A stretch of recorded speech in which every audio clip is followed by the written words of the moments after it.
Alright, Dillian. Yeah, what's that? Yeah, Sam, mate. It's Gary from Boxing Britain. You alright, mate? Yeah. Hold on, stay there. Hi, mate. It's Gary coming back if you're calling back in the day. Yeah, Sam, mate. Nice one. What's that? Yeah, mate, go on. Right, mate. Just a few questions, mate, yeah. Go on. It's for the site. What age did you start boxing, mate, and what got you into it? I think I started when I was 20. When you were 20, yeah? Yeah, I think I started when I was 20, I think. Even then, 19 or 20, I can't remember, so yeah. Alright, and what was your amateur record like? What was you like in the amateurs? Amateurs, I think I was 7-7. Alright, so you didn't have many amateur fights then? Nah. Right, but you beat Anthony Joshua in them, so saying something. Yeah. I boxed him in my first amateur fight.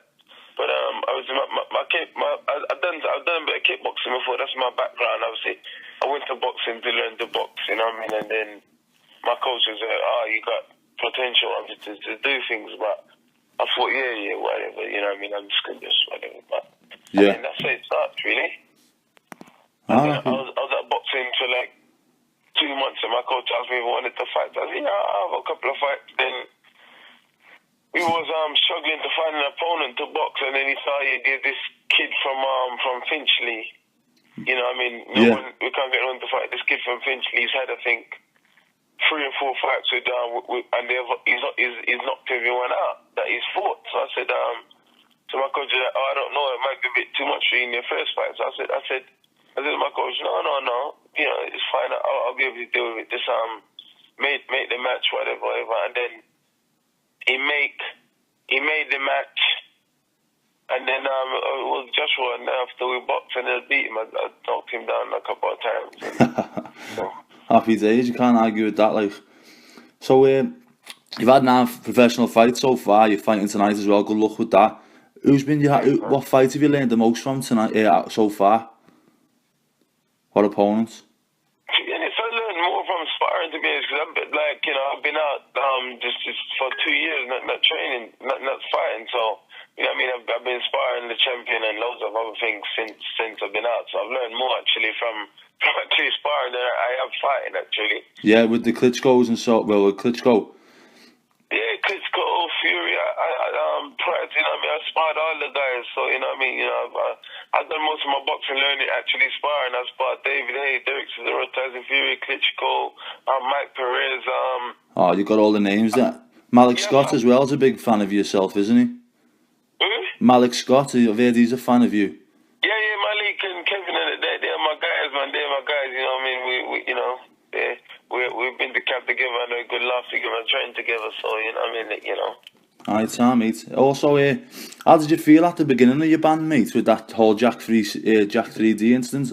How did you feel? Like, did you just have to stay positive from the go, or did it get you down a bit, and then you finally kick-started? Listen, man, you know, at first it was a big massive blow because I was getting ready for my first title fight against Dermot. Yeah. And it was obviously, my career was going good, everything was rolling, and it was a massive kick in the bollocks, but listen, man, like I listen to people, I'm very stubborn and very resilient, you know what I mean? Yeah. So, you know, I just thought, fuck it, whatever, I'm just going to do what I'm going to do and just keep training, stay in shape. I'm going to come back, you know, I can't let this thing destroy me or get me down. I'm going to train and come back, and just come back and win the titles and just prove everybody wrong and just do my thing. So that's what I've done, you know. It's been hard, you know. Like I say, I haven't been hard. It's been hard, but I can imagine, mate. Yeah. You know, I just get on with it and just deal with it, man. Because that's my mentality. When adversity strike, then I just say, okay, I'm in this situation. I need to get out there. I need to do my best. I need to maintain myself the best way I can. Fair dues to you, man. Yeah. Also, when you were sparring Klitschko's, I've seen pictures of Joshua sparring over there. Was you there at the same time? And what's your relationship like? Yeah, we was there. You know what I mean? Obviously, you know what I mean? We was there, and then basically what happened, we spoke, and he apologized for what he said about me in the magazine, whatever, and then you know, then we had a little chat about whatever. Because obviously we had a chat. Because since the fact we never really spoke.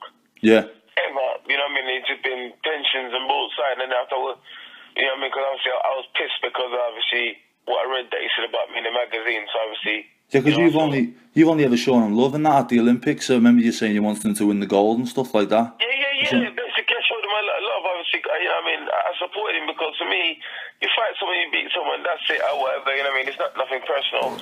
You know, he was in the Olympics. Everybody else. I said, listen, he's going to do well. There's no way he's not going to win a gold medal. And I supported him. And then after he turned pro, then he said what he said about me in the magazine. So I was pissed. So I tried to get his number to call him. I didn't get his number. So I tweeted some stuff out to him on Twitter. You know what I mean? Tweeted some stuff out to him saying, you know, he's a cunt, this, that, the other, whatever. And some other stuff. But, you know, so obviously, that's the first time we saw each other since then. So obviously, you know what I mean? I was like, okay, cool. I see this guy now. I'm gonna speak to him to his face and ask him, you know, what's he saying? You know what I mean? Why is he saying all this stuff? And obviously, you know, what's up? So basically, I approached him and I was just said to him, you know, what's going on, bro? Like, why are you saying whatever you're saying in the paper? You know, how can you call me a drug cheat when you get convicted of being a drug dealer, and then what I got convicted, what I got done for wasn't even drugs, it's a minor stimulant.